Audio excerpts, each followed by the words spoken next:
Maintenant d'Emmanuel Macron, les propos qu'il a tenus hier en Conseil des ministres, je me tourne aussi vers vous, Johan, ont vraiment fait bondir beaucoup de monde. Monsieur Netanyahou, a-t-il dit, ne doit pas oublier que son pays a été créé par une décision de l'ONU.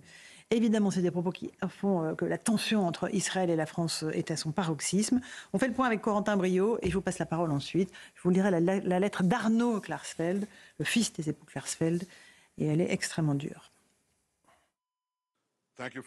Des relations déjà fragiles entre Paris et Tel Aviv.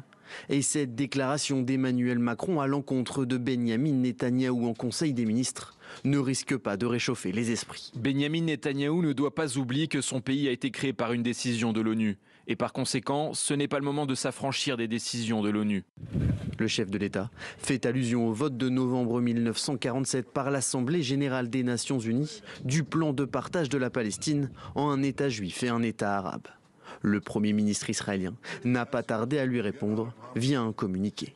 Un rappel au président de la France, ce n'est pas la résolution de l'ONU qui a établi l'État d'Israël, mais plutôt la victoire obtenue dans la guerre d'indépendance avec le sang de combattants héroïques, dont beaucoup étaient des survivants de l'Holocauste, notamment du régime de Vichy, en France. Les réactions politiques sur les réseaux sociaux ont également suivi, notamment Rima Hassan, députée européenne, la France insoumise. Israël a été créé sur la Palestine sans accord des Palestiniens par une poignée d'États, pour la plupart des puissances occidentales coloniales.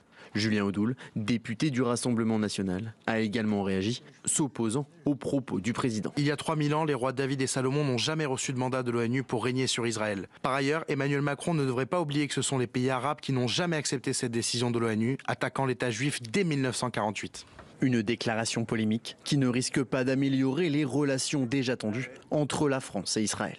Voilà pour cette polémique, pas démentie à l'heure où on se parle. Yanouza est par l'Élysée, donc les propos ont été tenus. Il a bien dit, n'oubliez pas que vous avez été créé par une résolution de l'ONU.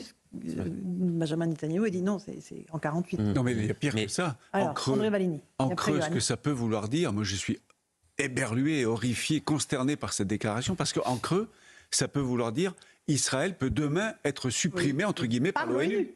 Non, c'est aberrant. D'ailleurs, je n'arrive pas à comprendre ce qui motive Emmanuel Macron. Parce que j'entends certains qui disent c'est pour avoir des voix dans les quartiers, pour flatter le vote musulman. D'abord, c'est pas au niveau. Et je suis pas sûr du tout que ce soit ça. J'arrive pas à comprendre. Mais c'est quoi Je sais pas. Où est la cohérence? Je sais pas. Où est la ligne de la diplomatie française? Je comprends pas. Il en arrive à parler comme Jean-Luc Mélenchon. Oui, exactement. C'est vrai que depuis applaudi par la France insoumise. C'est vrai que depuis quelques semaines, ces déclarations sont de plus en plus inquiétantes parce que ça a commencé par un cessez-le-feu. Bon, là, on se disait, il a le droit de demander un cessez-le-feu, après tout. Ensuite, il y a eu la non-réaction à la mort de Nasrallah. Là, on a commencé à se dire quand même que la France ne se félicite pas. On rappelle. Que la France ne se félicite pas de la mort d'un leader terroriste. Ça commençait à devenir inquiétant.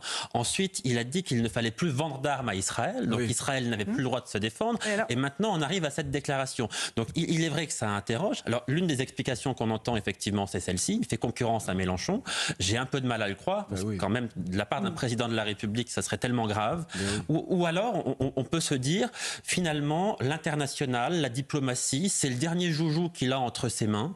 Il est dans une sorte de cohabitation. Il ne maîtrise plus grand-chose en France. Et donc, il fait parler de lui à l'international. C'est une autre époque. C'est tout aussi grave, j'entends bien. Ça semble tout aussi délirant. Mais dans la mesure où il n'y a pas d'explication cohérente, parce qu'un président français, qu'il puisse dire ce genre de choses, ça relève forcément de quelque chose d'irrationnel. Quelques extraits de la lettre d'Arnaud Klarsfeld au président Macron. Monsieur le Président, français comme mes parents, mes enfants et mes petits-enfants, je suis juif. Mon père, rescapé du camp de Drancy, résistant, a participé dans les FFI à la libération de la France de la tyrannie nazie.